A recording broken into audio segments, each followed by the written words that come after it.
Drew Brees. Ray Dedinger has written this beautiful script, and nobody can write any better than Ray. But, you know, I study quarterback, probably like nobody else. I've got numbers in regard to quarterback history that nobody else has. And they're updated every year.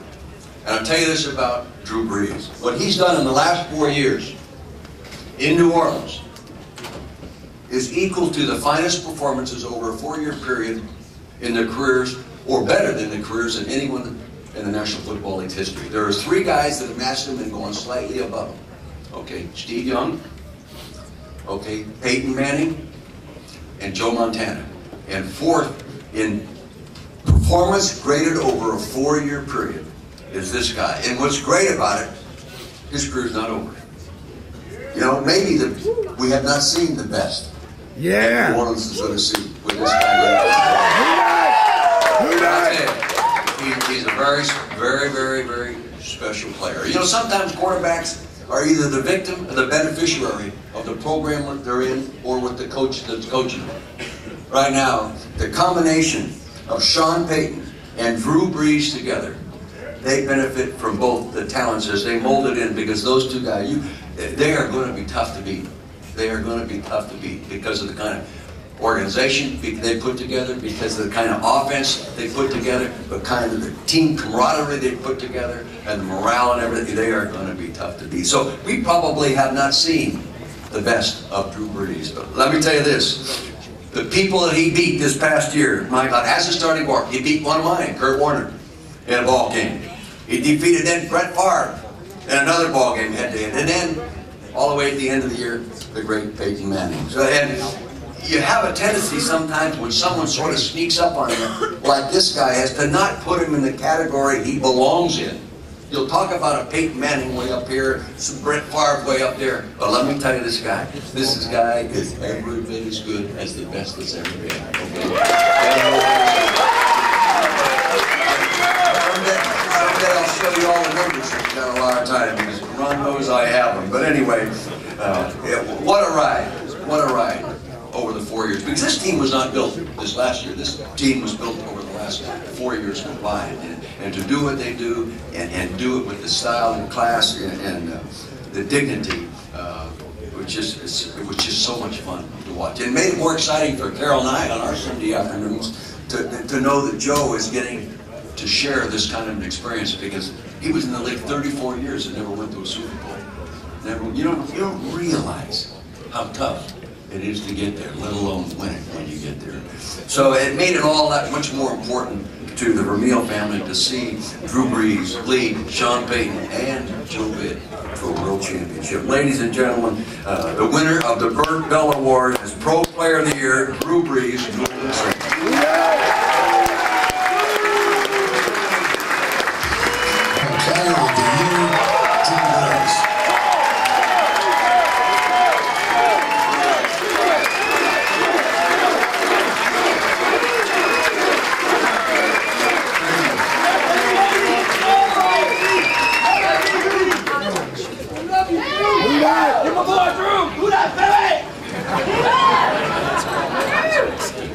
You want to know how we won that Super Bowl? It's people like that.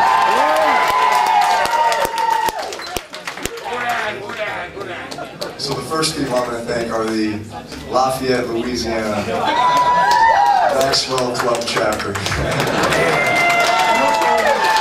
You came all the way up here to be a part of this with us, so thank you for being here. So many people to thank, so many things I'd like to talk about, but I'll try to keep it brief. The first thing I'd like to do is thank Jaws and the entire Maxwell Football Club committee for having me here and presenting me with this award. I'd also like to thank and recognize a few of our coaches that are here. My offensive coordinator, Pete Carmichael, my quarterback coach, Joe Lombardi. If you didn't know Coach Vitt before, now you do.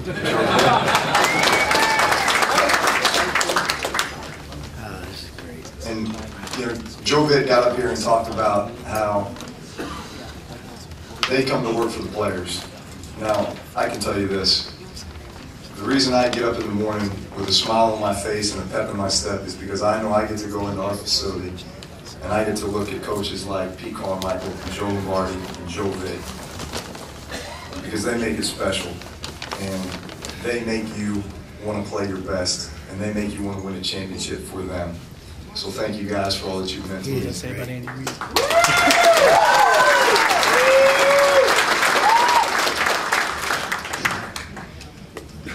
You know, something that, as we saw in the video there, and I always have to gain my composure a little bit.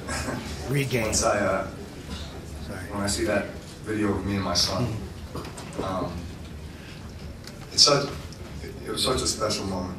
His tie is tilted. I think too many times, you get caught up in the daily grind, and you're working so hard towards a goal. Fix your tie. And the pressure's there, and week to week, and it's one game at a time, and there's the highs and the lows, and Lord knows that we've had our fair share of highs and lows over the 4 years in New Orleans. But that moment, on that trophy stand, on that field in Miami, there with my son, was the opportunity to reflect back on 4 years and all that it has meant, not only for our organization, but for our city, for our fans. And it was very easy to recognize that no matter what team affiliation you had throughout the country, I think we all felt that there was a piece of everybody that was pulling for us. And